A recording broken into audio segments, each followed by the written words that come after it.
सभी को राम राम। आज भी कई गांव ऐसे हैं जहां एक दूसरे को अभिवादन करने के लिए राम राम कहते हैं, लेकिन ज़रा सोचिए, भगवान राम का नाम अभिवादन करते समय एक बार भी तो ले सकते हैं, लेकिन ऐसा नहीं है। हम किसी को अभिवादन करते समय भगवान राम के नाम का उपयोग 2 बार किया जाता है। आखिर इसके पीछे का क्या रहस्य है, चलिए आपको बताते हैं। हम जब किसी से मिलते हैं या किसी का अभिवादन करते हैं तो नमस्कार, प्रणाम या राम राम कहते हैं। किसी को अभिवादन करना हमारी संस्कृति ही नहीं, सभी संस्कृतियों का अभिन्न अंग है और यह परंपराएं किसी कारण से बनी होती है। जैसे किसी को राम राम बोलने की परंपरा।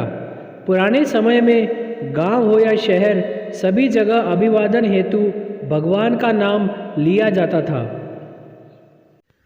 राम शब्द की व्युत्पत्ति। राम शब्द संस्कृत के 2 धातुओं रम और धम से बना है। रम का अर्थ है रमना या निहित होना और धम का अर्थ है ब्रह्मांड का खाली स्थान।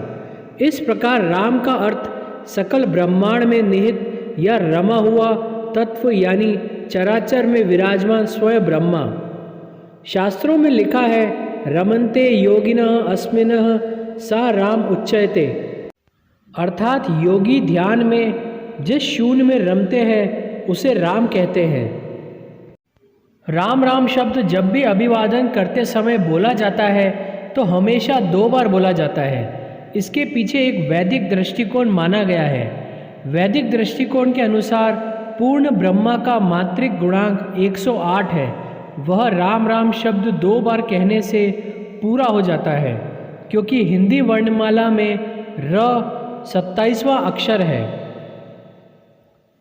आ की मात्रा दूसरा अक्षर और म 25वां अक्षर। इसीलिए सब मिलाकर जो योग बनता है वह है 54, अर्थात एक राम का योग 54 हुआ और 2 बार राम राम कहने से 108 हो जाता है, जो पूर्ण ब्रह्मा का द्योतक है। जब भी हम कोई जाप करते हैं तो हमें 108 बार जाप करने के लिए कहा जाता है, लेकिन सिर्फ राम राम कह देने से ही पूरी माला का जाप हो जाता है। शास्त्रों के अनुसार माला के 108 मनकों का संबंध व्यक्ति की सांसों से माना गया है। एक स्वस्थ व्यक्ति दिन और रात के 24 घंटों में लगभग 21,600 बार श्वास लेता है। माना जाता है कि 24 घंटों में से 12 घंटे मनुष्य अपने दैनिक कार्यों में व्यतीत कर देता है और शेष 12 घंटों में व्यक्ति लगभग 10,800 बार सांस लेता है। शास्त्रों के अनुसार एक मनुष्य को दिन में 10,800 ईश्वर का स्मरण करना चाहिए, लेकिन एक सामान्य मनुष्य के लिए इतना कर पाना संभव नहीं हो पाता है। इसीलिए 2 शून्य हटाकर जप के लिए 108 की संख्या शुभ मानी गई है, जिसके कारण जाप की माला में मनकों की संख्या भी 108 होती है। राम शब्द के संदर्भ में स्वयं गोस्वामी तुलसीदास जी ने लिखा है, करहूँ कहा लगी नाम बढ़ाई, राम न सकही नाम गुण गाई।